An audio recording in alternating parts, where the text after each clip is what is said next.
Welcome back to episode 5 of the BarraTheWorld FG NA+T turbo conversion, where today we are taking our NA turboed Barra to Chequered Tuning. Fingers crossed those injectors actually can give us some good numbers in a safe manner. Let's load it up and head down. Let's go.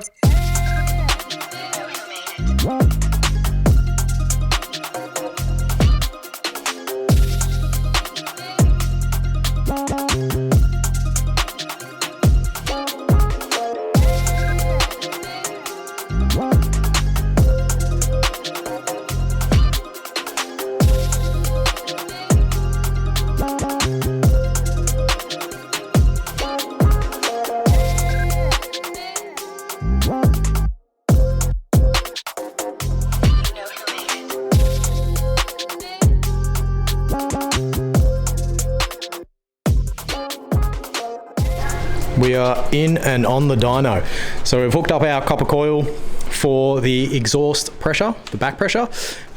Trent's actually running it to his system instead of our own boost gauge. So we'll be able to see the direct correlation between boost into the motor and exhaust back pressure.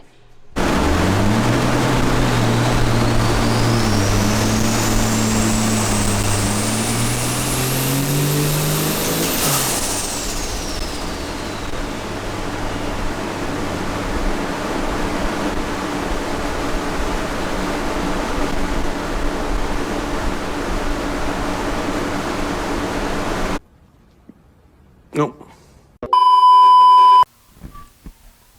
Yeah, that didn't go too well. It was realistically the worst combination of what you want to do tuning a car. Too much boost, not enough fuel. It came down to, we think the Wastegate spring is a higher rated one than what's actually in there.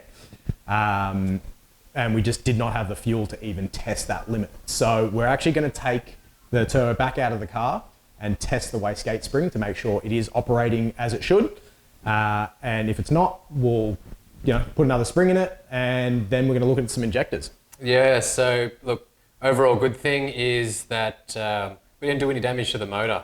Pulled the reins pretty quickly on it.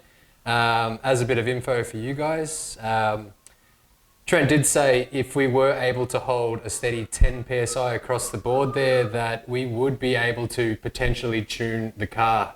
But as a caveat, you are going to be running 90 to 100% injector duty cycle. For us, that's not really ideal. We want a bit more of a headroom there. So we're going to chuck some Bosch 980cc injectors in it. And that's a 3 bar. And with the 4 bar reg, that's going to be 1150s. Yeah, we're going to chuck them in and go from there. Let's get into it.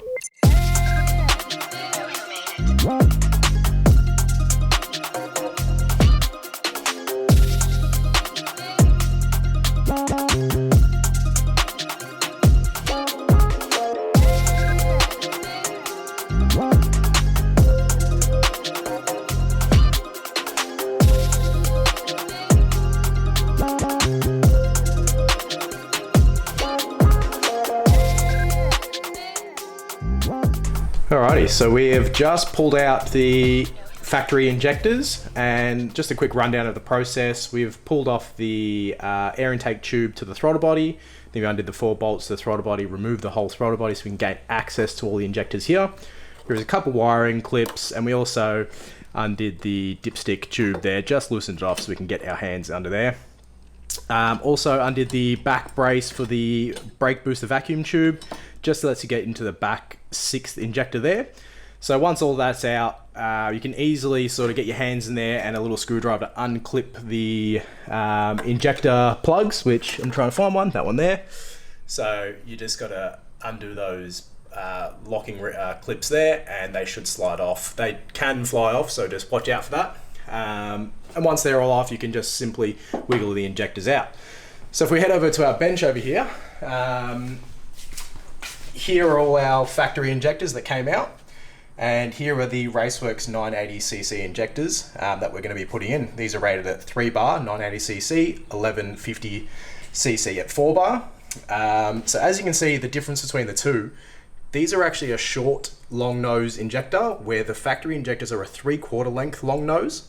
So what we have to do is grab some adapters and slide them on top and use an adapter locking clip, and they will lock in the adapter onto the injector. And then you'll notice now they're 3/4 with the locked in adapter there. So same Bosch plug, and these will just slide straight in and use the factory retaining clip to the rail, and they will clip all in. So let's get them in.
You know who made it.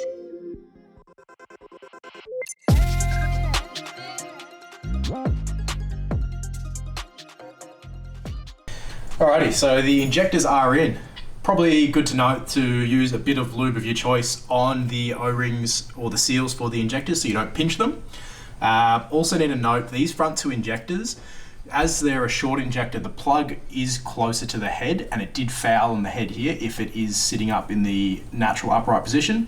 So we've rotated at 90 degrees, and that's where the final position of that is sitting for these front two. With the wiring loom that lives underneath the rock cover here, we did trim back a bit of the tape just so we can get a little bit more extra length on the loom so we can route it in a nicer way so it's not kinking the loom. So that's all good and fine. Everything's back together. We did have the ECU recalibrated for the new injectors, so they are scaled for the 980cc injectors. We have started it up and had it running, checked for leaks, everything's all good. Now again, this is just so we can get the car back on the trailer and to Chequered Tuning so they can do the final tuner. We would not drive on this. So we've removed the pulsar wastegate from the turbo and hooked it up to a compressor with a pressure regulator. So when we got up to 10 psi, we unfortunately didn't see any movement from the rod. We then further took it to 15 psi, and that's when it started moving. So we jumped on the phone with Pulsar, had a chat with them. Unfortunately, this one must have been mislabeled, which a mistake was unfortunately made, but not an issue. We're simply going to replace the spring in it, but Pulsar unfortunately do not offer an aftermarket solution. So we took the factory spring down to a spring shop, got them to measure the spring load on it, and then got them to replicate basically half the spring pressure, which should roughly see around the 6 to 7 psi mark. We had a couple of these made and installed it into our wastegate already and ran it up on the compressor again, and we started seeing rod movement around the 5 to 6 psi mark, which may act differently in the car, so we will test that. And they're super simple to install. You would have done this when you clocked the turbo and had to reposition the wastegate outlet port. It's just the 6 bolts, the diaphragms inside, pop the spring in and do it all back up. Injectors are in and wastegate spring is in. So just touching on the overboosting issues here. This is a pretty common one that other people do experience in various scenarios. Obviously with us, the wastegate spring was the main cause here. There are other factors such as the larger exhaust system. If you were to get a larger exhaust and put it on a factory Barra turbo, you will experience overboosting. This is simply because the exhaust gases will prefer to flow through the turbo instead of diverting through the wastegate itself. The next thing here is the pulsar turbo itself. The pulsar turbos, they're a performance turbo. They're designed to do 15 psi plus, and we're trying to replicate factory boost pressures here. So we're kind of going a little bit against their design. Yeah, now I just want to explain why we went the 980cc injector. First reason is because we wanted to see, obviously with the factory injector, what it could do. The next reason being we wanted to see what it would do on 98, and now in the future, I want to test, E85 and see what we can do. So I've given ourselves that headroom there.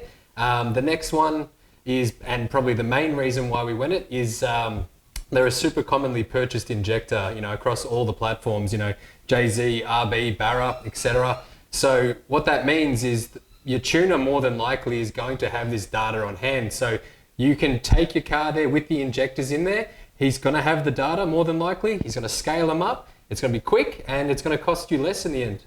Yeah, exactly. And another common question we get asked is the 980cc injector too big for the build? Realistically, no. We really wanted to keep the drivability of the Ute, seeing it's a parts car. It does 99% of its life day-to-day driving. So, no, it's not going to be too big. Your tuner will be able to scale these back down to normal driving. So we're booked in back down at Chequered Tuning with Trent and Kat. So make sure you like, subscribe, and we'll see you then.